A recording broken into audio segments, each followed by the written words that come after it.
झूने सियासतदान ऐं क़ौमी असेंबली जे अॻूणे स्पीकर मरहूम इलाही बख़्श सूमरो जी पहिरीं वरसी जैकाबाद जे सूमरा हाउस ते वॾे अक़ीदत ऐं एहतराम सां मल्हाई वई। वरसी जे मौक़े ते क़ुर ख़्वानी कराए मरहूम जे ईसाले सवाब लाइ दुआ घुरी वई, जंहिंमें सूमरा बिरादरी जे माण्हुनि समेत शहरी वॾी तादाद में शरीक थिया। वरसी तक़रीब में मरहूम इलाही बख़्श सूमरो जे पुटु निजी बैंक जे अॻूणे सदर ज़ुबैर अहमद सूमरो, पीटीआई जे मरकज़ी अॻुवाण संदसि पोटे सरदार दादा मुलाबक सूमरो, आपसा जे मरकज़ी अॻुवाण मीर महबूब अली सूमरो, पीटीआई जे मरकज़ी अॻुवाण मीर राजा ख़ान जखराणी, शहरी इत्तेहाद जे सदर मोहम्मद यासिर अबड़ो, आपसा जे ज़िलई सदर हाजी गुलहसन सूमरो समेत ॿिया वॾी तादाद में शरीक थिया।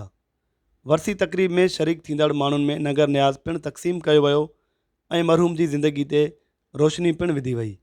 चवंदो कि इलाही बख़्श साहब सिर्फ़ु असांजो लॉस न आहे, बरादरी जो बि लॉस आहे ऐं जैकाबाद जो बि लॉस आहे। ऐं मां सम्झा थो कि इलाही बख़्श साहब जी जाइ भरणु इन टाइम एतिरो सवलो न आहे, मुश्किल कमु आहे, पर कोशिशि कयूं था कि इलाही बख़्श साहब जहिड़ा थियूं। इन करे कि इलाही बख़्श साहब घणो कुझु जैकाबाद जे लाइ, असांजे घर जे लाइ, बिरादरी असांखे घणो कुझु सेखारी विया आहिनि। माना आजी वारा माण्हू हुया, तमामु वधीक पढ़ियल लिखियल, पाण खे आवाम जे लाइ क़ुर्बान उन्हनि कयो, कॾहिं कंहिंखो रुपयो न खाधो,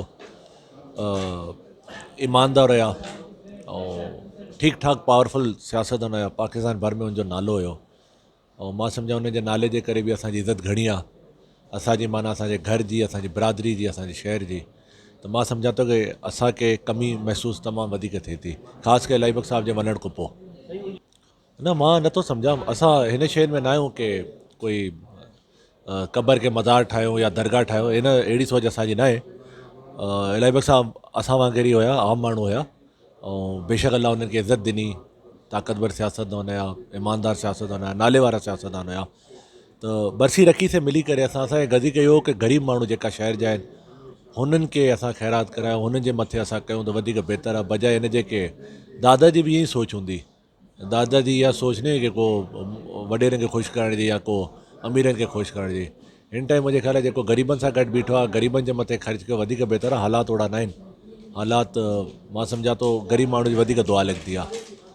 बिरादरी लाइ चवंदुमि कि इनशाला मुंहिंजो वाइदो आहे तव्हां सां ऐं शहर जे माण्हू सां बि चवंदुमि, मुंहिंजो वाइदो आहे, मुंहिंजी कोशिशि हूंदी कि जेतिरी इलाही बख़्श साहब कोशिशि कई हिन शहर बिरादरी जे लाइ, उनका कोशिशि कंदुमि कि घटि में घटि डबल त ज़रूरु कया। ऐं मूंखे इलाही बख़्श साहब इहो घणो ज़ोर रखी विया कि मुंहिंजा ख़ानदान मां अक्सर माण्हू जैकाबाद न वेंदा आहिनि, तूं वाइदो कर तूं जैकाबाद वेंदो रहंदे ऐं जैकाबाद सां तालुक़ु ख़तमु न कंहिंजा। त मां अलहमदा हिन वाइदे ते बीठो आहियां ऐं कोशिशि आहे कि दादा जो नालो इंशाअल्लाह ज़िंदा रखंदो हमेशह। रहमान रहीम, असांजो हिन ख़ानदान सां अॼु जो न बल्कि सदी जो हिकिड़ो रिश्तो आहे, जेको असांजे वालिद साहब उन खां असांजे चाचे सरदार मौला बश्क वॾे खां वठी असां उन्हनि सां जेको वास्तो रस्तो हूंदो हो, तमामु गहरो वास्तो हुयो। मीर अर्ज़मान ख़ान इलाही साहब ॿ भाइर करे लिखबा हुआ ऐं हमेशह उन्हनि हितों लाइ शहर जे भलाई लाइ वॾी कोशिशि कई। मीर साहब ऐं इलाही साहब, जॾहिं इलाही साहब MNA हुयो, मीर साहब MP हो, त हिन शहर जे अंदरि सुई गैस जो जेको आहे आणणु इहा वॾी ॻाल्हि हुई। उहा इलाही साहब मीर साहब जे दौर में हिन शहर में आई ऐं उन्हनि जी ख़िदमतूं बि खोड़ हुयूं, नंढियूं वॾियूं त खोड़ आहिनि, पर हिन ख़ानदान खे वॾो लास आयो अहिड़े हिकिड़े वॾे शख़्सियत सां, जेको हिकु पंहिंजे अंदरि हिकु अहद हुयो, हिकु तारीख़ हुयो। ऐं असांखे असांजी दुआ आहे त अल्लाह ताला उनजे पोरनि खे उन नक्शे क़दम ते हलाए जंहिं नक्शे ते खेनि वॾा हुया। रहमान अॼु जे मोहतरम जनाब इलाही बख़्श सूमरो साहब जी जेका पहिरीं वरसी हुई, इलाही बख़्श सूमरो साहब जी ज़िंदगी में जेको आहे सो पहिरीं वरसी अॼु हुई ऐं तव्हां ॾिठो त 2024 में जेको आहे सो पाण वफ़ात करे विया। अॼु उहा जेको आहे सो अक़ीदत एहतराम सां मल्हाई वई, जंहिंमें सूमरा बिरादरी शहर जे मौजूदनि वॾे विहंग में शिरकत कई। इलाही बख़्श सूमरो साहब तमामु बहितरीनु ज़िंदगी गुज़ारी। हू 4 भेरा जेको आहे सो मिनिस्टर रहियो, क़ौमी असेंबली जो स्पीकर रहियो, NAD यूनिवर्सिटी जो प्रिंसिपल रहियो, KDA जो चेयरमैन रहियो, पर हुन ते कॾहिं बि जेको आहे सो करप्शन जा इल्ज़ाम वग़ैरह कुझु बि न थिया ऐं हू कॾहिं बि जेको आहे सो अहिड़े क़िस्म जे करप्शन ऐं माहौल खां परे हुया ऐं तमामु सुठी ज़िंदगी जेको आहे पंहिंजी गुज़ारे विया। अलाह उनखे जन्नत फिरदौस में आला मक़ाम अता फ़रमाए।